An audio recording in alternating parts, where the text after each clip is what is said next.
নমস্কাৰ বন্ধুসকল আপোনালোকে নিশ্চয় এলপিজি চিলিণ্ডাৰৰ তলত এনেদৰে সৰু সৰু ফুটা দেখিবলৈ পাইছে নহয় জানো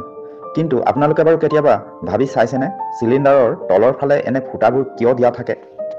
আসলতে এই ফুটাবোৰ এই কাৰণে দিয়া হয় যে যেতিয়া আমি চিলিণ্ডাৰ গ্যাস ব্যৱহাৰ কৰি থাকো সেই সময়ত চিলিণ্ডাৰটোত তাপৰ উষ্ণতা বৃদ্ধি পায় হয়তো আপোনালোকে চিলিণ্ডাৰটো ব্যৱহাৰ হৈ থকা সময়ত তলৰ ফালে হাতেৰে চুই নাচায় সেইবাবে এই কথা অনুভৱ কৰিব নোৱাৰে যদি চিলিণ্ডাৰটোৰ উষ্ণতা অধিক বৃদ্ধি হয় তেতিয়া কি হ'ব পাৰে বাৰু